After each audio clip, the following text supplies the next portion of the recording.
अमित शाह का इशारा, डोभाल ने मोर्चा संभाला और एनआईए ने आधी रात अपने सबसे बड़े ऑपरेशन को अंजाम दे दिया। आईबी, रॉ, सीआईडी सहित 5 खुफिया एजेंसियों को एक साथ काम पर लगाया गया था। पाकिस्तान की सर्जिकल स्ट्राइक से बड़ा एनआईए का ऑपरेशन मिडनाइट।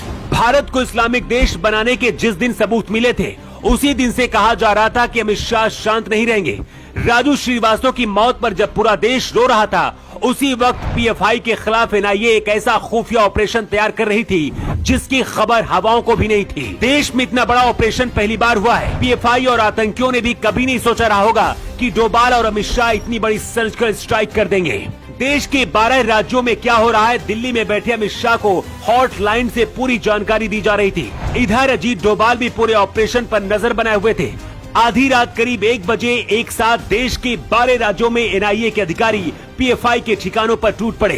किसी को संभलने का मौका भी नहीं दिया गया। इससे पहले किसी को खबर लगती, ये ऑपरेशन सुबह 6 बजे से पहले खत्म हो गया। लेकिन एनआईए ने इतने बड़े ऑपरेशन को अंजाम क्यों दिया और पीएफआई ने ऐसा क्या किया है, इसकी पूरी कहानी आपको बताते हैं। पीएफआई यानी कि पॉपुलर फ्रंट ऑफ इंडिया 22 नवंबर 2006 को बनाया गया था। इसके खिलाफ कई बार ऐसे सबूत मिल चुके हैं कि पीएफआई भारत को इस्लामिक देश बनाने की साजिश रचता है। इस संगठन पर सबसे ज्यादा यूपी में योगी आदित्यनाथ ने कार्रवाई की है। 2017 में इस संगठन के एक सदस्य ने इंडिया टुडे के एक स्टिंग ऑपरेशन में कबूल किया था कि हम पूरे दुनिया में इस्लाम फैलाना चाहते हैं। 2 महीने पहले भी पीएफआई से जुड़े बिहार में 2 आतंकी पकड़े गए थे। इनके पास एक डायरी मिली थी जिसमें कहा गया था कि 10% मुसलमानों की मदद से भारत को 2050 तक इस्लामिक देश बनाया जाएगा। पीएफआई की अपनी एक अलग यूनिफॉर्म है। हर साल 15 अगस्त को पीएफआई फ्रीडम परेड का आयोजन करता है। 2013 में केरल सरकार ने इस परेड पर रोक लगाई थी। खुफिया एजेंसियों के मुताबिक इस वक्त पीएफआई भारत के लिए सबसे बड़ा खतरा है।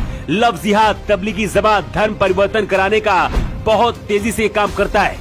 भारत में आतंक फैलाने के लिए इसे विदेशों से फंडिंग होती है। पीएफआई के चेयरमैन ओमर सलाम को गिरफ्तार किया गया है। ओमर सलाम कुछ साल पहले तक आतंकी संगठन सिमी से जुड़ा रहा है। केरल, महाराष्ट्र, कर्नाटक और यूपी सहित भारत के 12 राज्यों में एक साथ रेड डाली गई है। कोई भी आतंकी भागने न पाए, इसके लिए कई दिन पहले से ही खुफिया विभाग काम पर लग गया था। सूत्र बताते हैं कि अजीत डोभाल और अमित शाह भी रात भर जागकर पूरी जानकारी ले रहे थे। अब तक 110 से ज्यादा गिरफ्तारियां हो चुकी है। पीएफआई के चेयरमैन ओमर सलाम को एनआईए ने पकड़ लिया है और पूछताछ की जाएगी कि आखिर क्या प्लानिंग की जा रही थी आगे। सूत्र बताते हैं कि एनआईए को कई ऐसे सबूत मिले हैं जिसके बाद इस संगठन को गृह मंत्रालय हमेशा के लिए बैन कर सकता है। खुफिया एजेंसियों के अफसरों समेत राष्ट्रीय सुरक्षा सलाहकार अजीत डोभाल ने दिल्ली में अमित शाह के साथ मीटिंग की है। इस मीटिंग में जो सबूत मिले उसके आधार पर आगे क्या करना है, इस पर रणनीति बनाई गई है। एनआईए की इस कार्रवाई के बाद से पीएफआई के समर्थन में देश भर में प्रदर्शन भी किए जा रहे हैं। लेकिन क्या आपको भी लगता है कि पीएफआई पर जो कार्रवाई हुई है वो गलत है, या फिर जिस तरह से इसके आतंकी लिंक मिलते हैं हमेशा के लिए इसे भारत में बैन कर देना चाहिए? आप क्या सोचते हैं? अपना जवाब कमेंट बॉक्स पर लिखकर जरूर बताएं।